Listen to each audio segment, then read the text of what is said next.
कस्तूरी कुंडली बसे मेघ ढूढ़े बनवाही, एही घट घट राम बसे है दुनिया देखत नाही।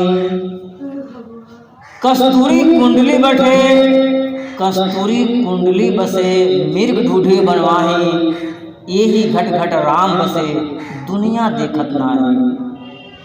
जिस शिव को, जिस शंकर को, जिस पार्वती को, जिस महादेव को हम लोग बने बने जहीं तहीं घूमते रहते हैं, चर्चा में भ्रमण करते रहते हैं। कभी बाबा धाम जाते हैं, कभी वैष्णो देवी जाते हैं, कभी कैलाश पर्वत पे जाते हैं, कभी रामेश्वर जाते हैं। चारों जगह शिव को ढूंढते हैं, हर जगह शिव को ढूंढते हैं। शिव को मंदिर में ढूंढते हैं, शिव को अपने घर पे ढूंढते हैं, शिव और अनेकों जगह आप ढूंढते हैं। कस्तूरी कुंडली बसे मृग ढूढ़ी बनवाही। जिस चीज को आप ढूंढते हैं, संत महंत सारे लोग ढूंढते हैं। अनेकों लोग से सुनते हुए हम रामेश्वर गए थे, माता वैष्णो देवी के पास गए थे, मैं त्रिकुंड गया था। सारे लोग कहते हैं ऐसे ऐसे भर भर पर हमने गए हैं, भगवान के जलाभिषेक किए हैं, लेकिन सब कुछ हमारे पास है। घर बैठे संसार दिखने वाला यह सब ज्ञान है। जिस विद्यालय में आप लोग पढ़ते हैं उसी चीज़ को दिखाने के लिए इस विद्यालय की आवश्यकता होती है। और सारे संत महंत जितने ब्रह्मज्ञानी संत है, जो ज्ञानी संत है, घर बैठे संसार दिखाते हैं। तो सारा चीज़ हमारे पास है, हमारे सामने है, बशर्ते हमारे पास वह चश्मा नहीं है जो हम देख नहीं पाते हैं। जिनको वो चश्मा मिलता है वो देखता है। बहुत सारे इस चर्चा के अंदर गुरु बहना ने बहुत सारे जो अपने इस चर्चा में ध्यान लगाया है, हमारी वाणी को श्रवण किया है, हमारी वाणी को ग्रहण किया है, हम जो बताए हैं उस रास्ते पर थोड़ा सा चली है, तो कम से कम 10 गुरु बहना तो ऐसे हुई है जो कम से अपने भीतर में उस चीज़ को महसूस किया है और जाना है, देखा है। तो जिस चीज़ को हम ढूंढते हैं वो हमारे पास रहता है, लेकिन हमें बुझाता नहीं है, हमें नज़र नहीं पड़ता है जो चीज़ है कहाँ। लेकिन वह ज्ञान मिलने के बाद, वह रहस्य जानने के बाद हमें मालूम पड़ता है वह चीज़ मेरे पास था और मैं ढूंढ रहा हूँ। तो कस्तूरी कुंडली बसे मृग ढूढ़े बनवाही, घट घट में राम बसत है दुनिया दिखत नाही। तो जिस हृदय में हम कस्तूरी कुंडली बसे मृग ढूढ़े बनवाही, मृग एक पक्षी है, उस पक्षी के नाभि में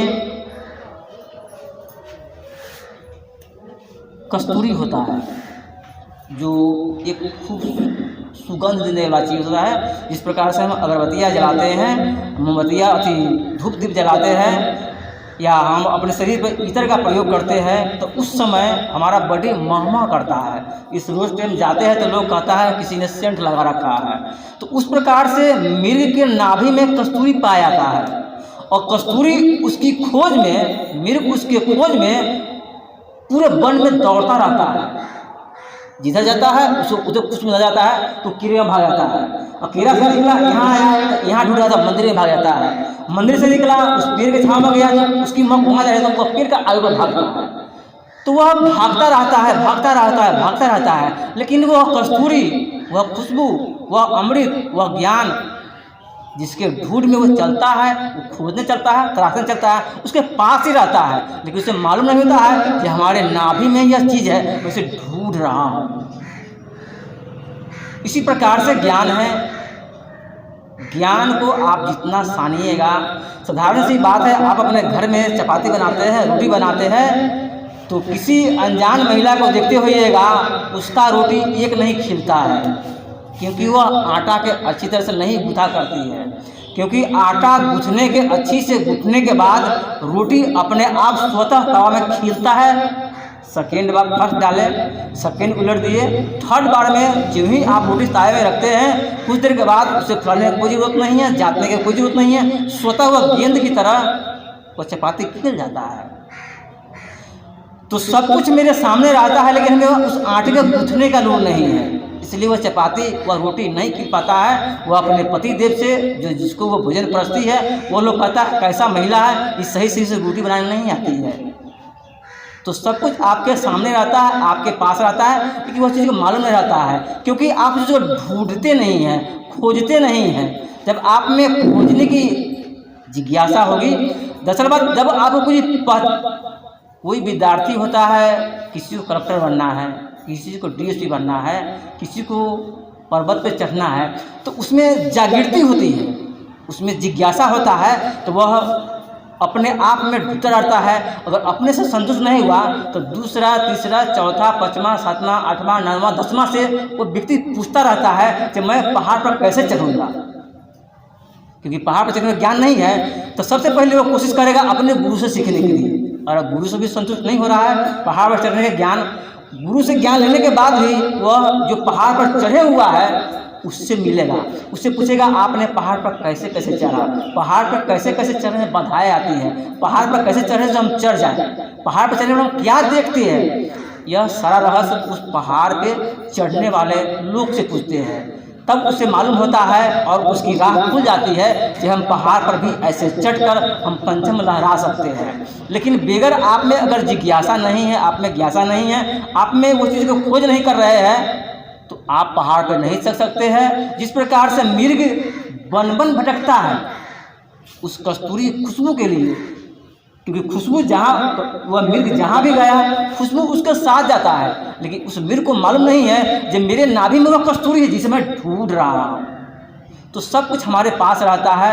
जो अभी आध्यात्मिक जो भी संस्थाएँ है इस धरती पर, थोड़ा थोड़ा रहस्य सबने बताता है और अपने उस रहस्य के द्वारा चाहता है लोगों को मैं अपने ज्ञान दूँ, लेकिन सब संस्थाएं ऐसी नहीं हैं।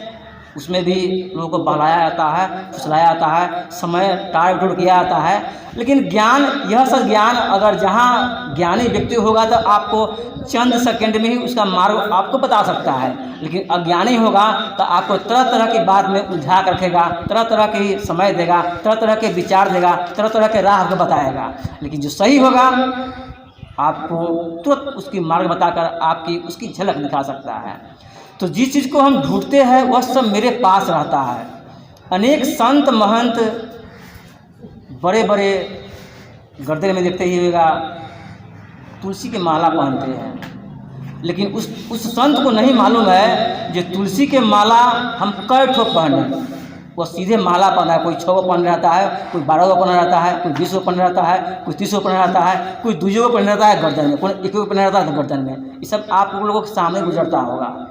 लेकिन एक संत है, उस संत के देह पर जो भी वस्त्र है उसकी सबकी खूबी है, उसकी सबके प्रमाण है, उसकी सभी रहस्य है, उसके सबके कारण है। क्योंकि उसके वस्त्र पर जो भी शरीर पर जो भी वस्त्र है उस सब के पीछे रहस्य होता है।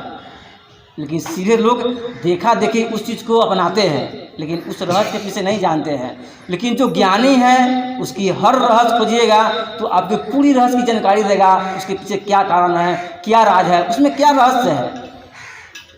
तो इस प्रकार से सब चीज़ हमारे पास है और हम एक मिर्ग के समान वन में इधर उधर भटकते रहते हैं उस खुशबू के लिए, उस आनंद के लिए, उस शिव को पाने के लिए। लेकिन शिव हमें मिलते नहीं हैं, क्योंकि शिव हमारे ही पास रहते हैं, हमारे समीप रहते हैं। लेकिन अज्ञानता के कारण हमें वह चश्मा नहीं है, हमें वह ज्ञान नहीं है जिसे हम उसे ढूंढते चलते हैं। कभी बाबा धाम गए, कभी वैष्णो देवी गए, मैंने आपकी इच्छा जहाँ हुआ तहाँ गए। हाँ, वहाँ के आप दृश्य देख सकते हैं, वहाँ के वातावरण देख सकते हैं, वहाँ के रंग रूप देख सकते हैं, वहाँ के वातावरण खुल सकते हैं थोड़ा देर के लिए, 10 मिनट के लिए, 4 दिन, 5 दिन, 10 दिन के लिए। लेकिन फिर जब आप घर आते हैं, घर आने के बाद फिर आप सारा चीज़ भूल जाते हैं, फिर आपका वही कष्ट सताने लगता है, फिर आपको वही दुख सताने लगता है, फिर आपको वही पीड़ा सताने लगता है। फिर आप उसी संकट में, उसी असमंजस में, उसी लोभ लालच और अहंकार में फंसकर फिर पिसाने लगते हैं चक्की की तरह। अब फिर खोजते हैं कैसे वह सुख मिले, कैसे वह आनंद मिले, कैसे उसकी प्राप्ति हो।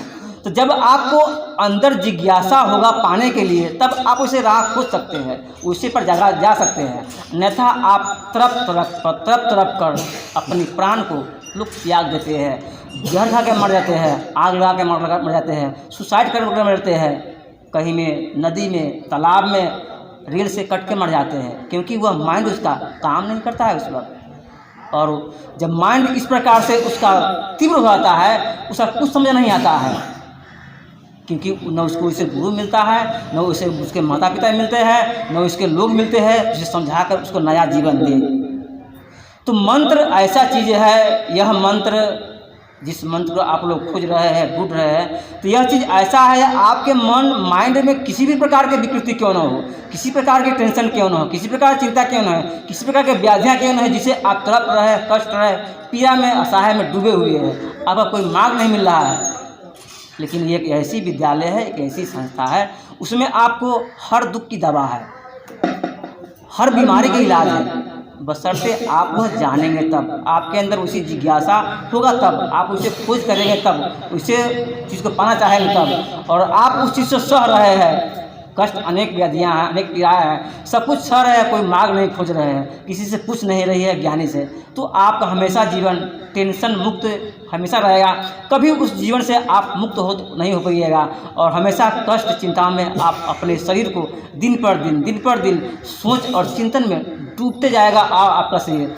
और यह जैसी टेंशन और चिंता आपका शरीर में जब विलीन हो रहा है, समझिए आपकी आयु धीरे धीरे छीन हो रहा है, आपकी शरीर धीरे धीरे छीन हो रहा है, आपका हर पार्ट आपका धीरे धीरे सो रहा है, यानी मृत अवस्था हो रहा है, जो आपका सेल्स जो काम कर रहा है सब धीरे धीरे नॉर्मल हो रहा है। इस प्रकार से हमारे अंदर ऐसा विचार आता है, जो हम कष्ट को सह नहीं पाते हैं, उस दुख को सह नहीं पाते हैं, और सीधे जहर खा लेते हैं, आत्महत्या कर लेते हैं, या गुस्सा ऐसा करते हैं, क्योंकि आपके अंदर वह बात खोलता रहता है, आपके अंदर वह बात चलता रहता है, आप अंदर से खोलते रहते हैं। कोई भी कुछ बोलता है तो आपका मन चिड़चिड़ा होता है, अच्छा भी बात बोलता है तो आपको अच्छा नहीं लगता है, क्योंकि आपके अंदर कुछ अलग अग्नि का प्रवाह हो रहा है, जिससे आप अंदर जल रहे हैं। अच्छा बात कहने पर भी आपको अच्छा बात नहीं लगता है, और आप उससे ईर्ष्यालु होकर उससे गुस्सा में आकर तरह तरह के बात कर देते हैं, और वह तरह तरह के बात होते होते दोनों में आपसी में एक ऐसा भेद बनता है, ऐसी टकराव होता है, जो खून के प्यासे हो जाते हैं, मार कर करते हैं, फिर अस्पताल में जाते हैं, फिर कुछ दिन दवा खाते हैं, फिर ठीक हो जाते हैं, लेकिन फिर वही आपके बात आता है। लेकिन यह चीज़ जानने के बाद आप में ऐसी चीज़ नहीं आएगी। आपके पास कोई भी शंका है, कोई भी चिंताएं हैं, कोई भी टेंशन हो, वह चीज़ जानने के बाद आप सब दिन रिलैक्स रहेंगे। जो भी होगा सब आपके माइंड से ख़त्म हो जाएगा। कल होकर फिर आपके अंदर एक नया अंकुरण देगा, और उस अंकुरण की तरह फिर गुलाब की तरह कल होकर फिर खिलिएगा। तो यह ऐसी चीज़ है, लेकिन ऐसी चीज़ खुद जानने के लिए आपको 1 दिन 2 दिन 4 दिन में संभव नहीं है। इसको पाना होगा तो समय देना होगा, और हर जो आपका सवाल है उसे खोजना होगा, तब आप उस चीज़ को प्राप्ति कर सकते हैं। आपको वह सिद्ध मिल सकते हैं। जिस प्रकार से मृग भाग रहा है, उसी प्रकार से आपका जीवन भागते रहेगा। अगर उस चीज़ को पकड़ते हैं नहीं, उस चीज़ को खोजते नहीं हैं, उस चीज़ को अगर जिज्ञासा नहीं करते हैं, तो आपका भागते स्वतः एक दिन आप उस लोक में चल जाएंगे, जिस लोक से आना फिर दोबारा मुश्किल होता है इंसान को। तो यही एक ऐसी मार्ग है, इस मार्ग में हर दुख की दवा है, हर व्याधियाँ की दवा है, हर कष्ट की दवा है। लेकिन आप खोजेंगे, जानेंगे, पहचानेंगे तब, नहीं तो फिर आप वैसा ही रह जाएंगे। तो इन्हीं चंद शब्दों के साथ आज की चर्चा समाप्त हो जाती है। प्रेम से बोलिए हर हर महादेव। अब आप